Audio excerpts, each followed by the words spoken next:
Міне бірінші рет жазып жатыр. Мешітке өмірі барып көрмеппін дейді. Барғанда не істеу керек дейді. Міне осылай бірінші рет келген адамда бәріміз жабылып қуып шықсақ не болады? Былай жүр, былай тұр деп енді келіпті. Келе ғой жаным, кел. Баланы тәрбиелесек бесікпенен, халқымызды тәрбиелейміз мешітпенен. Намазда қате жіберген де саху сәждесін сәлемді бір жаққа берген дұрыс па, әлде екі жаққа берген дұрыс па? Таласты мәселе. Екі жаққа деп айтқандар да бар, бір жаққа деп айтқандар да бар. Қарағанда имам болған адам, имам жамағатпен оқығанда бір жағына берсін, жалғыз оқығанда екі жаққа берсін деп айтылады. Оның да себебі бар. Өйткені екі жаққа сәлем берсе, жамағат намаз бітті деп тұрып кетіп қалуы мүмкін. Ал енді бір жағына берсе, бүйтіп бір жағына беріп, бір жағына ұстап тұрып, тоқта тұрма деп, екінші жағына сәлем сәжде саху жасау арқылы құлшылыққа намазды жалғастыру деген сөз, сәжде сахуды жасайды.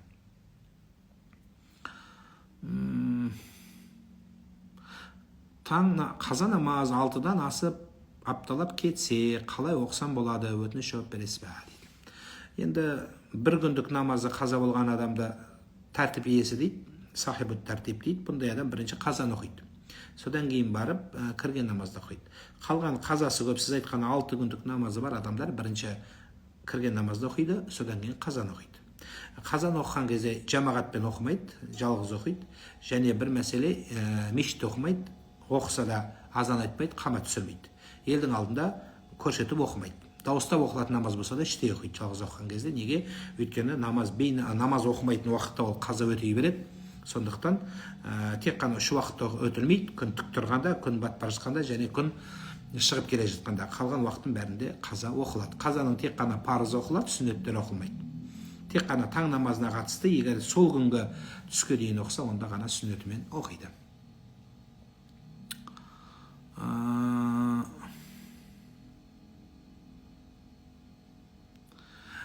Это нормально, когда муж говорит талак, если жена не читает намаз? Что за ислам? Несмотря на то, что есть 4 детей. Здесь ислам вообще ни при чем. Притом ваш муж, это его мнение. Мнение одного человека, или точно так же, кем бы он себя не возомнил, это остается его же мнением. Пусть он прикрывается исламом, пусть прикрывается какими-то книгами, какими-то своими шейхами, учеными, такого понятия нету. Ислам никогда не призывает нас бросать семью, бросать близких из-за вопроса намаза. Почему ислам нас, наоборот, призывает к милости, прощению, к взаимопониманию, к наставлению? Не просто наставлению, а не прекрасному наставлению, хорошему наставлению. Быть хорошим наставником. Если человек, преследуя свои мысли, какие-то цели, прикрываясь при этом исламом, шариатом, разводится и сохраняет свою семью, ну, этот человек, значит, сам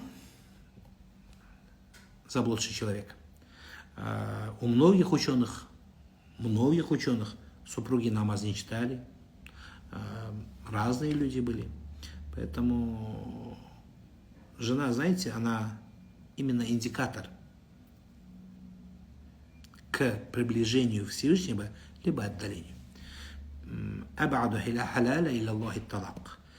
Из всех разрешенных Всевышним, которые злит нашего Творца, это есть развод.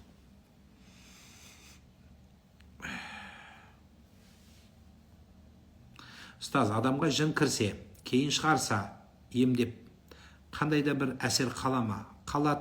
Әсер қалмайды, егер полный шықса. Егер полный шықпаса, қайтып келеді. Имам Ахмадтың тұсында бір әйелге жын кіріп кетеді. Соны имам осылай сабақ беріп отыр екен, біреу келді дейді, бәлем әйелге жын кіріп кетті, шығарып беріңізші дейді. Соны имам айтыпты, имам Ахмад, мен уақытым жоқ, мен сланцийімді апарсаңдар болды деді. Соны сланцийді апарып беріп, мына имам Ахмадтың сланцийді лақтырып жіберсе, ауру әйелге жын шығып кеткен екен. Соны әйел жазып кетеді, ортада бір 10 шақты жыл өтеді. Содан кейін жаңағы әйелге сол жын қайта кіреді. Содан кейін адамдары келіп, имамның үйіне келіп, имамның аяқ киімі керек еді депті. Не үшін десе, имамның ана осы әйелге кіріп кетеді, имам өзі қайда десе, имам өліп қалды депті, жаңа ғана жаназасын оқып қойдық депті. Ойбой, ол өліп қалды, енді туфлиін берші депті. Сосын туфлиінен бере алмайды, қайтыс болып кеткен, оның үйінің затын ала алмайды. Содан шәкірт айтыпты, баласы сәлемдеп айтады бір риwаятта, менің сланцийімді апарыңдар депті. Сөйтіп сланцийін апарса, жаңағы әйелдің іштегі жын айтады дейді, шәкірттерінің аяқ киімі тұрмақ, өздері келсе де шықпаймыз депті ғой. Сол сияқты дүние, сондықтан жынның әсері бар, әсері қалуы да ықтимал. Егер таза шығып кетсе, онда қалмайды, белгі қалмайды. Күйеуім ойынқұмар, 9 жыл болды, некеде жоқпыз, кеткім келеді, күйеуімнен де шаршадым дейді. Өзі некеңде жоқ болса, ол қалай болады? Қызықсыз. Күнде 100-ден көп рет ла илаха иллаллах Мұхаммаду Расулуллах деп айтып дейді. Дұғамда сол маған қайырлы болсыншы деп тілесем қабыл болады ма дейді. Қайырлы болмаған нәрсенің қайырлы болсыншы деп қалай айтасың сен? Маған қайырлы болса бер деп сұра. Бір. Екіншісі 100 рет план жоқ қой айту. 100 рет план берді ма? Біздің дініміздегі үкімі ол мен айтқан, муфти айтқан, сұлтан айтқан, тағым бар бізде. Адамдардың айтқаннан болмайды. Ол Алла менен пайғамбардың айтқаннан болады. Алла мен пайғамбар күніне 100 рет ла илаха иллаллах деген тапсырма берді ме не? Берген жоқ. Так что сен айта бер, 100-ге байлама. Миллион, миллиард, білмеймін, 99, 5 мың, сколько сможешь, сонша айта бер.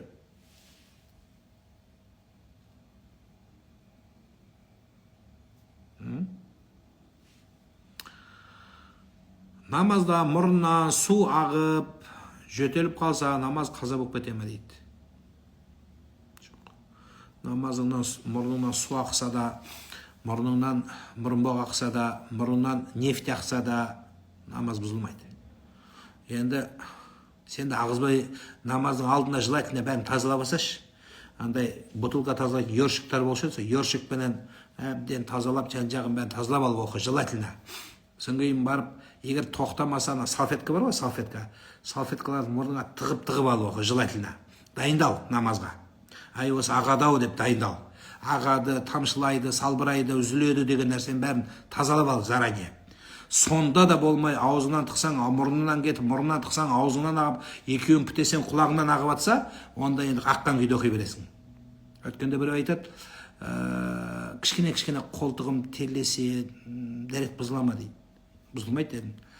Кішкене құлағымның арты терлесе, дәрет бұзыла ма дейді. Бұзылмайды дедім. Кішкене аяғымның аяғы арт жағы тізе тірлесе, дәрет бұзыла ма дейді. Өзі шомылшы, өзі айдалай, өзі сасып кеттің уже, терлеп. Сен шомылып алып оқыш, бұратыла дедім. Сол сияқты желательно солай істеген дұрыс. Енді сәпсен болмай баратса бұзбайды. Енді сәпсен бүйтіп кетіп баратса деп оқи бер. Енді бүйтіп ағып атса, енді ұмытып кетпес енді. Ар-Рахман-Рахим, Малики яумид, Ияка набуду ва ияка настаин дегенде уже шыдай алмай ағып кетсе, кетті енді жерге қарай. Жолдан бүйтіп тосып алмай ақ қой, кетсе кете берсін. Енді желательно, бірақ ағызбауға тырыс сен де.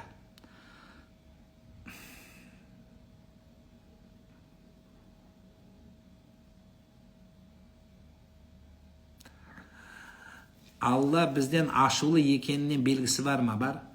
Бар. Имандылықтан, Алланың дінінен алыс кетсең, Алланың ашуы бар деген сөз.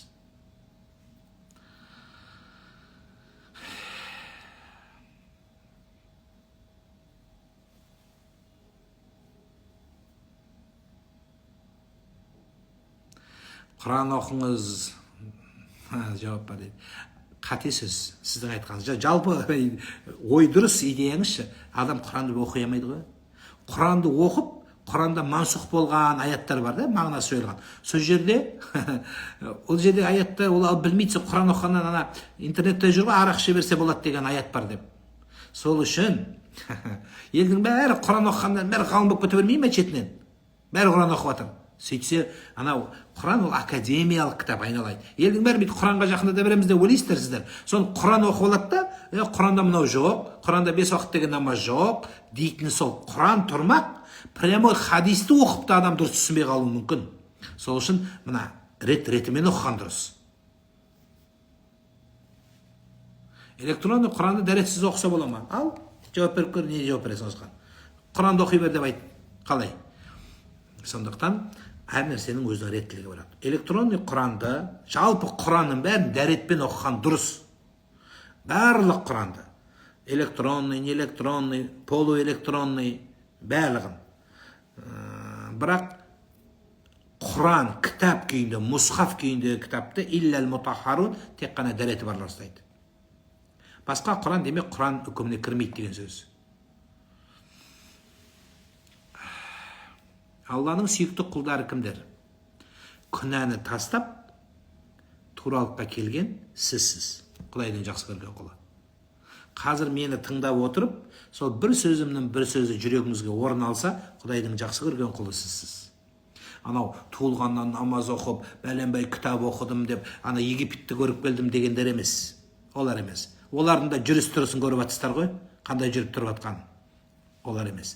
Сол қарапайым болып, уайым қайғысы көп болып, ей Құдайым деп Құдайын ұмытпай жүрген қарапайым қазақ сізді Құдай жақсы көреді. Яғни мен тыңдап отырған сіздерді жақсы көреді. Сіз Құдайдың жақсы көрген таңдаулы адамысыз.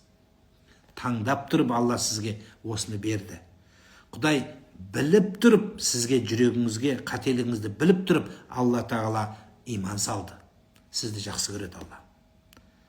Сіздің жақсы көргендігі сіз тыңдап отырғаныңыз, жүрегіңізден Алланың дініне орын табылған.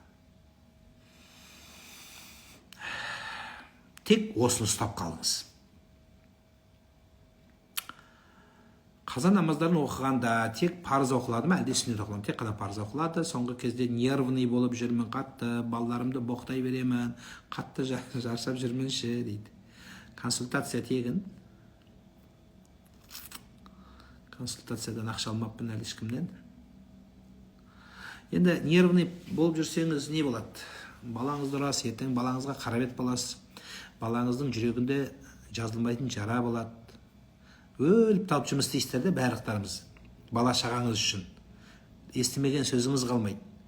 Содан кейін балаңыз психологқа барып, детский травмаға сізден кешірдім деген кезде не айтасыздар? Солай, сол үшін сіз балаңызға тамақ емес, балаңызға рухани азығын беріңіз. Тамағын өліп қалсақта Құдай асырайды. Сол үшін айналдым, Алланы танытыңыз жүрегіңізге.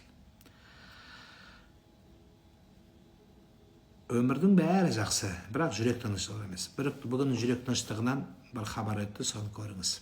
YouTube-та бар. Ал түн тыныштығын берсін. Алла разы болсын. Мен өзім кішкене ғана отадан шығып отқан жағдайымыз бар, сондықтан Алла разы болсын.